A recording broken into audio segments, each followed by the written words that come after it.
Northern California, we've got a bit of an unusual situation. Now, this first portion of the radar cycle, fairly bland and typical, but then you see these bands of very distinct cloud cover moving into the region. That is not rain, that is not snow, believe it or not. Military aircraft flying through the region dropping chaff. Small bits of aluminum, sometimes it's made of plastic or even metallicized paper products, but it's used as an anti-radar issue, and obviously they're up there practicing. Now, they won't confirm that, but I was in the Marine Corps for many years, and I'll tell you right now, that's what it is. 50 in Medford right now, 48 in Wairika, 42 in Klamath Falls. Forecast.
to do this any excuse. That's right.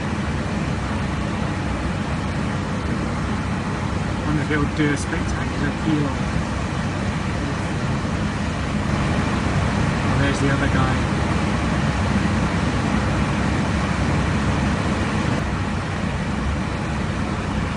His mate's just coming up to him.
Just a bit of a pain, isn't it?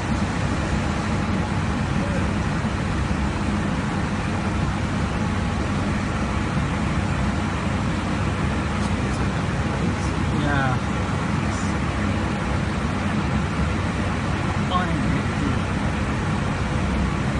Oh, do a running brake. Peel off. Hope he doesn't peel off upwards because Yeah. yeah, itch and dirty. Makes for a great photo. You should accelerate.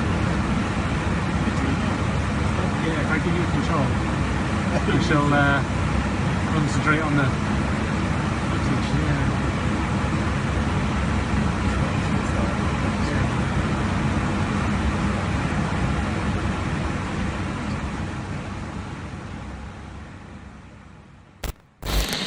Our next speaker is someone who could tell you firsthand about geoengineering.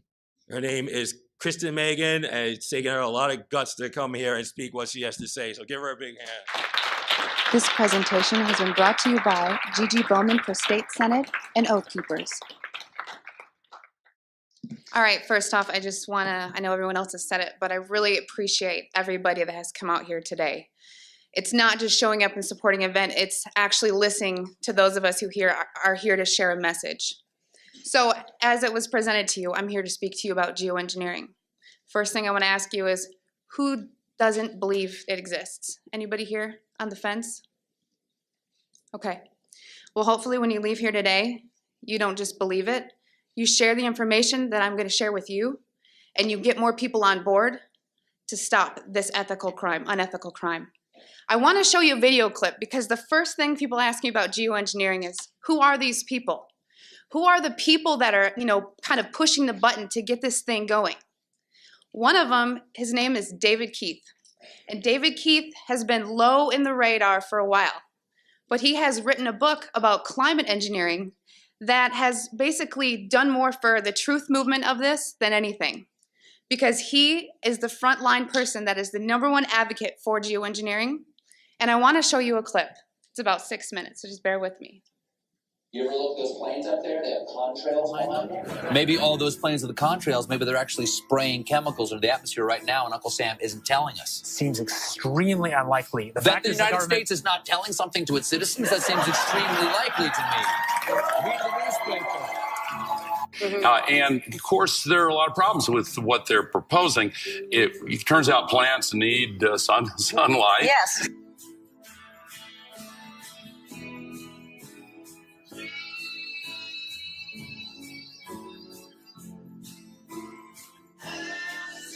Have you gotten some grief for suggesting this? Sure. I mean, this is like writing a book as the case for leprosy. Well, first of all, let me ask you this question, because there's a rumor, I don't know if this is true or not, that some scientists are trying to figure out a way to block the sun to try to slow down global warming.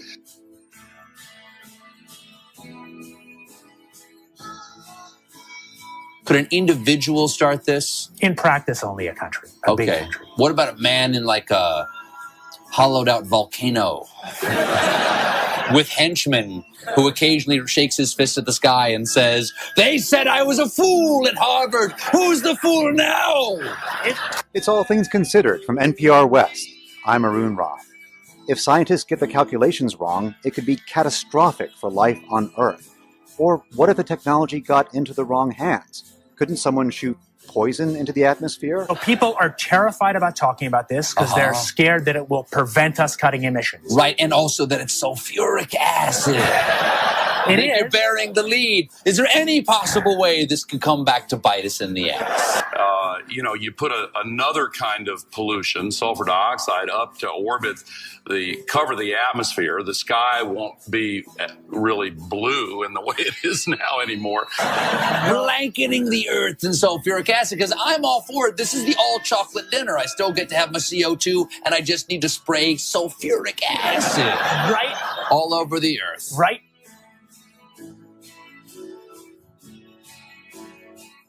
But we put 50 million tons of sulfuric acid in the air now as pollution, and it kills 1 million people a year worldwide. Okay, and that's good or bad? It's terrible. But it would be better if we put more in. So if it kills 1 million people and we're only doing 1% more, we're just killing 10,000 more people. You can do math. So killing people is not the objective here. Killing people, not the objective. I just wanted to be clear. Because some very mainstream scientists are saying that the climate change situation is so bad that saving life as we know it might require something radical, like shooting chemicals into the stratosphere to reflect sunlight.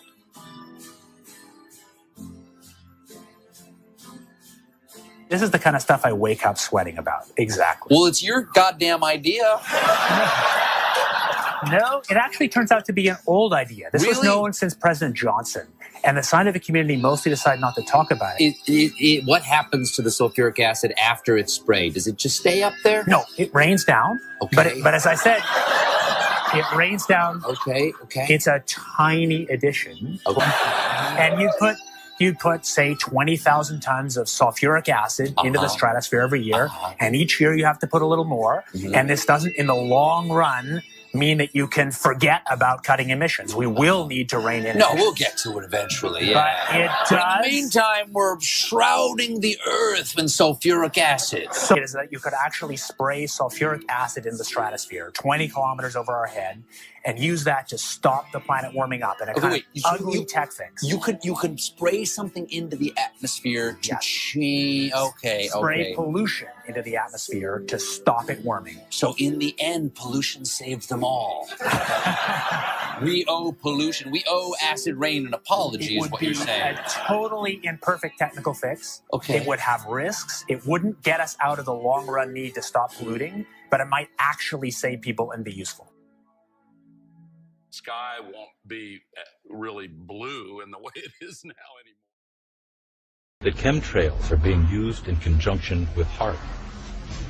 By spraying metal oxides into the air above enemy skies, then directing ELF waves from HAARP to heat those metal oxides, the temperature of the sky is raised to more than 100 degrees Fahrenheit, preventing the accumulation of water vapor that would otherwise form clouds and produce rainfall. So I wanted you to see that video because I wanted you to have a face for somebody who's actually out there violating the ethics of their job to promote geoengineering.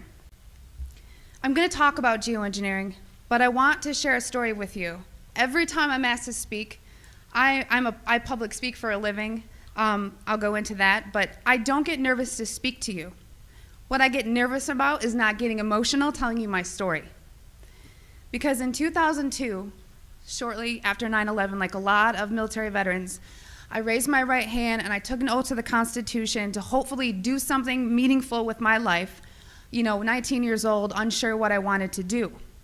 So I enlisted in the U.S. Air Force. My job in the U.S. Air Force was working in bioenvironmental engineering. So what bioenvironmental engineering is in the Air Force is equivalent to that of the OSHA and the EPA, if you're familiar with that. So we were an embedded liaison to make sure that we were tracking all of the aspects and impacts of the military, meaning what is the military doing and how is it impacting the environment, because we were accountable for that. Being government, we did not get any special treatment. We just couldn't be fined being another federal agency. EPA can, but not OSHA. So from the health side, it was knowing what you do in the Air Force. What does your job entail that is hazardous to your health? And I'm going to give you an example. Let's say that you were an aircraft painter. You were a mechanic. My job would go out to make sure I knew everything that you did, what you were exposed to, and how to mitigate and engineer out those hazards. Because we needed to, one, it's your legal right to be working in a safe and healthful work environment. So throughout 9 years, I worked as an industrial hygienist and an environmental specialist. There's two bases I was at that are called air logistics centers. What does that mean? It's not like a fighter wing, it's not really fun and amazing. What they did is they took aircraft that around every 10 to 15 years, they were required to be dismantled down to the last screw. So that meant every single industrial process you can think about, checking the metal integrity, making sure everything's good to go, or sometimes overhauling equipment. Part of my job in tracking the health hazards was to look at any time someone wanted to buy a chemical, any type of chemical. It was ordered through a system, and in that system, I had to go in there and say, the country we're in, we're not allowed to use this. We need to substitute it out with something a little less hazardous, while also maintaining the integrity for a technical order, meaning for that process, it says you must use, xylene or toluene to do this process.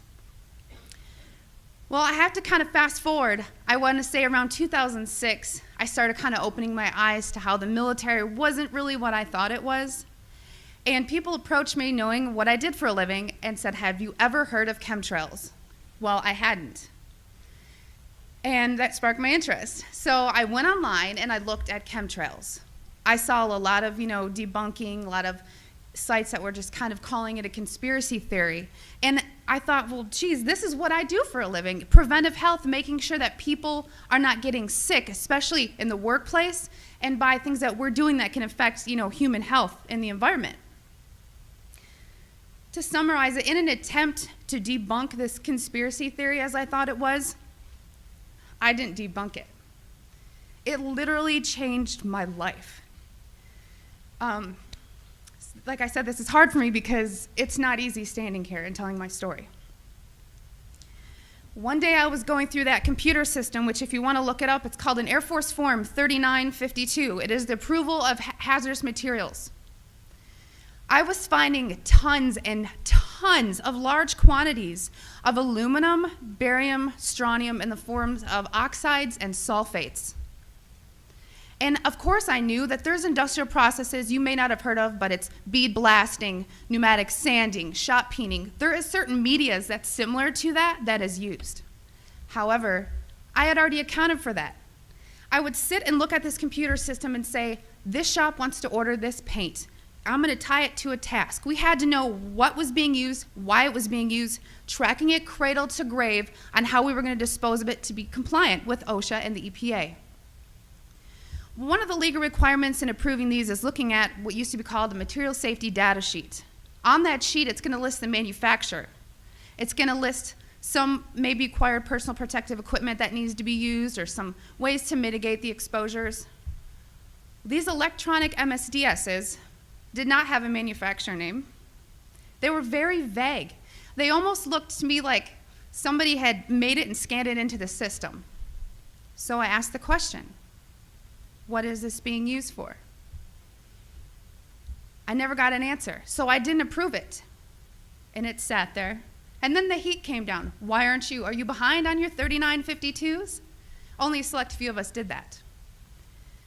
So I started asking questions. And at that point, my demonization began. You know, I made my rank. I was decorated. I was a non-commissioned officer of the quarter. I won lots of awards. I had no reason for anyone to attempt to demonize me. So then I get moved over to the other Air Logistics Center. There's only 2 in the Air Force, which is in Warner Robins, Georgia. This kind of carried with me, and I thought, you know what? Should I revisit this? Is it worth it? Did I hit something? Maybe it's need to know. I started finding the same things at Robins Air Force Base. I was now doing some more investigation work. Part of what I did was to use a high volume air sampler to air sample up to, I'd say, a football field in about 10 minutes. I also conducted soil sampling because I thought, you know, if this is real and they are spraying this, it's going to get to the ground. So I conducted air sampling, I conducted soil sampling, and I was getting high levels of these contaminants. When I started asking the question again under a new commander, I never in my life thought I would have somebody look me in the face and tell me, I am questioning you. Is there something wrong with you? You've been looking really depressed lately. You know I can put you under a mental evaluation for up to 120 days. Who would take care of your daughter? Because I was divorced at the time. As soon as I heard that, I knew. It validated everything I ever thought. And I thought, I've spent 9 years of my life trying to protect human health, and here we are violating law after law after law. Just sitting here, instead of protecting the people, we are poisoning the people. And I've never got up so much courage from that fear of being thrown in a cage, because when you're in the military, folks, you're a number. You are a number, and every aspect of your life is controlled. I was so lucky that my enlistment was coming up and I was supposed to re-enlist. I ran and did not look back, and I have been blowing the whistle and shouting ever since. And I left October 27th, 2010.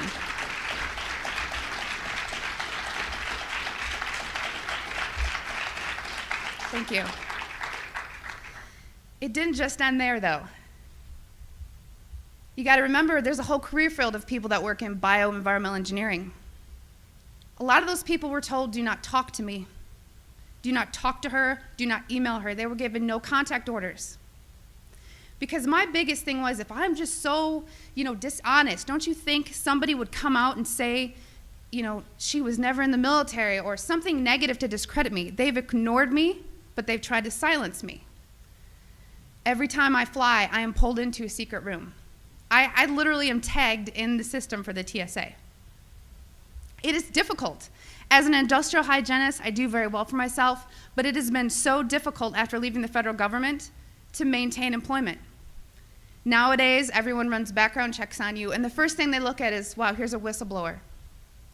And you ask yourself, if this is true and we are spraying the people, Where are the pilots? Where are the people? I don't know if you pay attention, but look at Snowden. Look at Manning. People don't come forward because these supposed Whistleblower Act protections that you have are not enforced, they're not supported, and they really don't exist. Well, what I want you to take from this is to understand that I am being completely honest with you, and that geoengineering is occurring, it's been occurring, it is not new, and your tax dollars are funding this. I 100% know that the US Air Force was involved, and it kind of, I think back to all these things that I never had noticed. If you don't know what to look for, you can't look for something. And once I realized a process they were trying to hide, people have come out of the woodworks, from EPA compliance officers to ex-people that I worked with in my career field, who I cannot state for obvious reasons. I've had pilots come forward. I've had people come forward that actually load the canisters on the planes. These people don't come forward because they are afraid that they're going to end up like Snowden. And I continue to speak to let people know I've been screaming about this for 3 years and I'm still here. And why are you so afraid? Because many of these people are on active duty. And if you are willing to die for your country, supporting, the Constitution and defending us from enemies foreign and domestic, you are willing to die for your country, but now you're scared. You are scared and cowardly to talk about this. So I'm not just speaking to all of you in this room, I'm speaking to all those people that are gonna watch this online and watch it on YouTube. Because you can come forward, you can help expose this, and we can stop it. So many people wanna ask why? Why is this occurring? That's for later thought. From weather modification to weather weaponry, there's numerous reasons under Agenda 21 and tons of theories. But my job as an industrial hygienist is to make sure that I comply with the laws and enforce them. So it is unethical every day for all the other people that are out there that work in preventive health, or even physicians that aren't speaking about this. They need to. So one thing I want to tell you is what you can do about it. The biggest hurdle that we have is disinformation sites. I never say them, but I'm going to today, so that you know if anyone ever gives these to you as a reference to debunk you, it's Metabunk and Contrail Science. Those are two websites that are ran by a government shill named Mick West. And he is a computer gaming programmer who tries to tell you about persistent contrails. So somebody who isn't even credentialed in chemistry or physics or ecology, none of that, is trying to tell you that you're crazy. Okay? So also on social media, don't just hit the share button. There are links. You have to understand that I have met people who used to be purposeful disinformation trolls, as we call them. These people are paid to pretend that they're you, to get you on board to believe a website or an article, just so that you look so vulnerable. And then later it will be deemed non-credible, and then you look non-credible. So please vet, research. And if you have something to write with, I want you to take down my email. It is Kristen, Kristen, Megan, MEGHAN, @gmail.com. And by emailing me, I can give you some information for what I'm about to tell you. If you still don't believe it, or you still want to convince people, there's something you can do. You can take a glass jar. It needs to be a glass jar, so there's no BPAs. Take a rain sample and take a snow sample. I tried to discourage the soil sampling because everyone's background of where you live is different. Because a lot of the materials that are used in geoengineering are natural occurring in Earth, just not in the industrialized form that they're used. So if you take these rain samples and you take the snow samples, email me, because I cannot publicly tell you where to send them, because we've actually been blackballed by labs who refuse to run our samples. And a problem that is occurring is people are sending in rain samples to labs that don't realize how low the limit of detection needs to be, because these are nanoparticulates. They're very small. So if you email me, I can tell you where to send in your samples, and it's only around $50. That may be tough on some people, but it's way cheaper than maybe what you assumed. So I just want everyone to know and understand that of all things, of all the freedoms that we are losing, geoengineering is the #1 issue that we are facing. Because you can have guns and money and you can have everything. If you don't have food and water and you are dying of respiratory or neurological illnesses, what does it matter? So you've heard about vaccines and you'll hear, about smart meters and you'll hear about other issues like fracking. These are all systemic effects. We are getting overexposed to toxins. People will tell you fluoride's in the water, but it's not a lot.